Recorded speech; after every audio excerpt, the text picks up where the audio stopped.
Hello dear student, welcome back to online classes. Student, this is your second class of chapter 1 evolution. Evolution means development of living organisms. Student, today discuss about scientist Charles Darwin experience and observation. Three main point about Darwin. First, age of the beagle and Darwin's experience. Second, Darwin's observation, and third, observation of Darwin on Galapagos Island. Student, note down your copy and read, learn. Have you any doubt? Ask to me by YouTube comment. So let's start. कभी भी evolution जब word नाम आता है तो हमको एक scientist का नाम आता है, जैसा आपको पता है, चार्ल्स डार्विन। तो जब ये एवोल्यूशन के बारे में जब बात हुआ तो बहुत सारे साइंटिस्ट के माइंड में बहुत सारा क्वेश्चन बना। For example, what is the process of origin of organisms. क्या अभी के टाइम पे जो लिविंग ऑर्गेनिज्म है अर्थ में डायरेक्ट डालती हैं? क्या जो ऑर्गेनिज्म जो सर्वाइव कर रहे हैं उसमें क्या कुछ चेंजेस होते हैं? ऐसे ऑर्गेनिज्म जिसके बारे में हमने नाम सुना है, क्या वो एक्सटिंक्ट हो गए हैं? तो ऐसा बहुत सारा क्वेश्चन जब साइंटिस्ट के माइंड में आया तो उसी क्वेश्चन की सॉल्यूशन के लिए, एवोल्यूशन की एविडेंस के लिए Charles Darwin and Alfred Russell Wallace ने ठान लिया कि हमको एवोल्यूशन का एविडेंस, उसका थ्योरी को बताना है। और उसने आगे उस फील्ड में या उस सर्वे के एक्सप्लेन करने की कोशिश किया। तो इस वीडियो में हम पढ़ेंगे डार्विन के हिस्ट्री के बारे में कि कैसे उसने थ्योरी ऑफ एवोल्यूशन में अपनी भूमिका निभाई, बोल सकते हो, कैसे उसने काम किया। और ये आपको पहले से पता है, कि आपको पहले से पता है, new cells originated from pre existing cell organised by या टिश्यू, या फिर बोल सकते हो कि tissue to organ to organ system to multicellular organism, means multicellular organism originated from pre-existing organisms। इसमें ये है कि कोई भी लिविंग ऑर्गेनिज्म जब वो बना तो किसी लिविंग ऑर्गेनिज्म से ही बना। तो उसको स्टडी करने के लिए, उसमें एविडेंस जुटाने के लिए डार्विन का एक्सपीरियंस क्या होता है हम ये देखते हैं। तो आपको पता है, since childhood Darwin was interested in studying and gathering information about natural phenomena and habit different of organism and their behaviour. उसने बहुत सारे लिविंग ऑर्गेनिज्म के हैबिटेट को स्टडी किया, उसने उसके बिहेवियर को स्टडी किया। उसके बाद वो एविडेंस जुटाने में सफल रहे। मैं आपको बता देता हूँ कि डार्विन को एक मौका मिला वॉयेज ऑफ द बीगल के लिए। वॉयेज मतलब जल यात्रा। एक शिप में बहुत सारे कंट्री में, बहुत सारे माउंटेन में स्टडी करने के, बहुत सारे रॉक में, बहुत सारे फॉरेस्ट में, ओशियन में, रिवर में ये स्टडी करने का मौका मिला। और उसमें मौका सबसे पहले चार्ल्स डार्विन को मिला। और वो चार्ल्स डार्विन ने एक शिप में क्या किया, वो घूमा, एक शिप में घूमा और उस शिप का नाम था HMS बीगल। इसको नोट डाउन कर लीजिए कि डार्विन ने कौन से शिप में घूमा, HMS बीगल में घूमा। उसने अपना स्टार्ट कहाँ से किया, कौन से कंट्रीज किया? तो आपको पता है कि वो स्टार्ट किया from England to South America. कब अपना स्टार्ट किया यात्रा, कब स्टार्ट किया, वॉयेज कब स्टार्ट किया? तो उसने स्टार्ट किया था 27 December 1831 to 2 October 1836।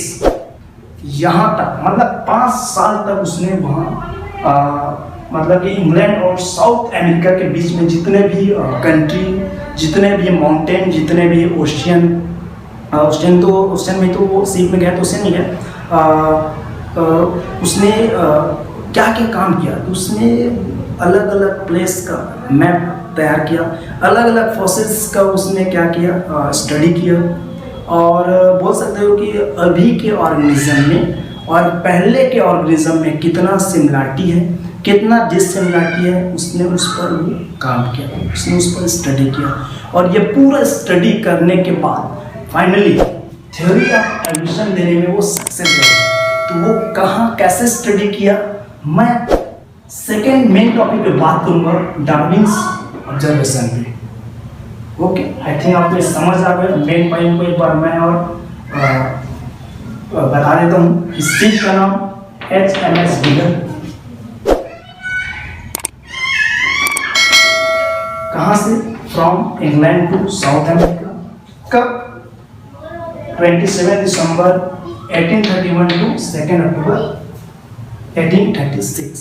So let's. और डार्विन के पास स्टडी रूम के अलावा एक बहुत बढ़िया लाइब्रेरी था शिप में ही, जिसमें वो बहुत सारे रेफरेंस बुक लेके वो स्टडी कर सकता था और अपने एविडेंस को भी अच्छे से वो नोट डाउन कर सकता था।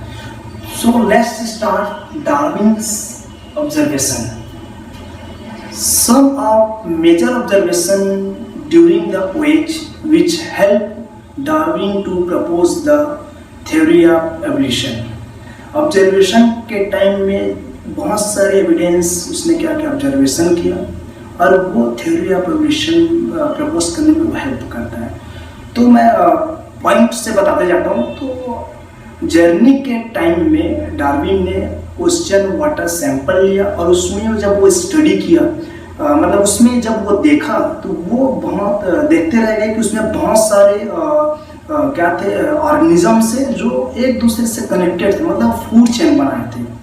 और उसके बाद ये देखा कि साउथ अमेरिका के माउंटेन में रॉक में बहुत सारे ऑर्गेनिज्म हैं जो आपस में कंपटीशन है।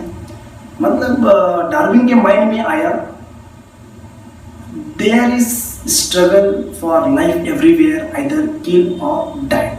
मतलब हैबिटेट के लिए, फूड के लिए आपस में कंपटीशन है, किल और डाइट जैसा माहौल बना है। उसके बाद पहली बार डार्विन ने ट्रॉपिकल एरिया पे, मतलब ट्रॉपिकल माउंटेन पे उसने स्टडी किया और उसने देखा कि डिफरेंट टाइप्स ऑर्गेनिज्म भी अपना लाइफ डिफरेंट तरीके से उसमें जी रहे। मतलब उसमें हैबिटेट, जो लिविंग ऑर्गेनिज्म्स का हैबिटेट था, उसने उस पर क्या किया, वो स्टडी किया। उसके बाद ये डार्विन ने ये देखा कि साउथ अमेरिका के पास, मतलब वो ये ओशन के पास, जिसमें ओशन के पास जो रॉक थे, जिसमें मतलब जो माउंटेन थे, वहाँ रॉक में ओशियन में रहने वाले कुछ ऑर्गेनिज्म्स के फॉसिल्स मिले। इसका मतलब ये बताया गया कि वहाँ पास भी पहले ओशन हुआ करता था, लेकिन वो क्या हो गया, उसमें चेंजेस आ गए, उसमें वेरिएशन आ गए और वहाँ माउंटेन के पास रॉक ऐसा बनने लग गया। इसके बाद उसने एक अर्थक्वेक को भी अनुभव किया और वो अर्थक्वेक ऐसा था कि वो ओशन सरफेस से 3 मीटर तक ऊपर तक ऐसा उसने अनुभव किया और उससे ये भी अनुमान लगाया कि इसमें अर्थ के सरफेस में भी क्या हो रहा है, वो कुछ चेंजेस हो रहे हैं उसमें। उसके बाद लास्ट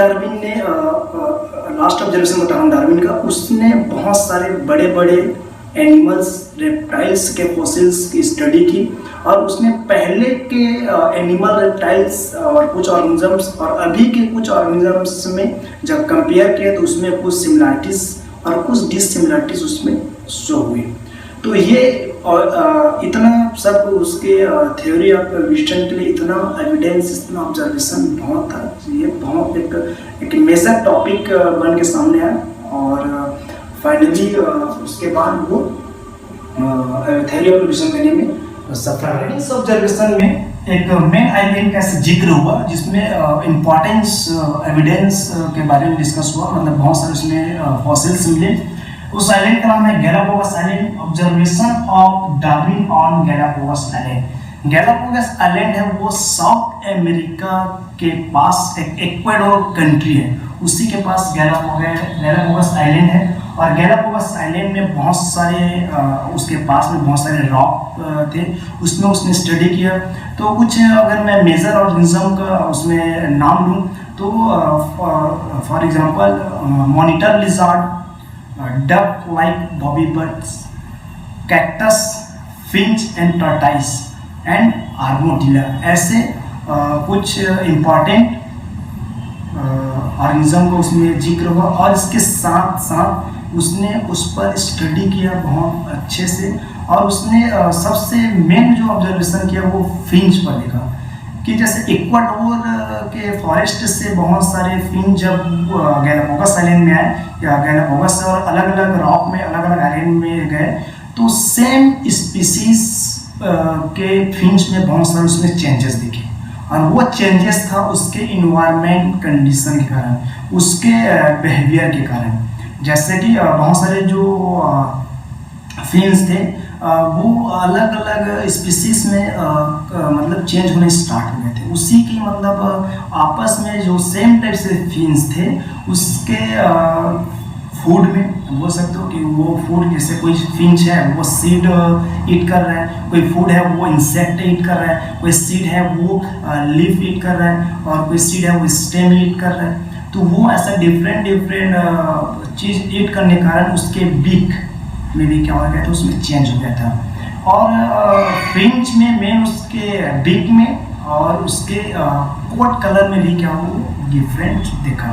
तो ऐसा उसने बताया कि इन्वायरमेंट के कारण, इन्वायरमेंटल चेंजेस के कारण भी स्पीसीज में क्या होता है वो चेंजेस आता है।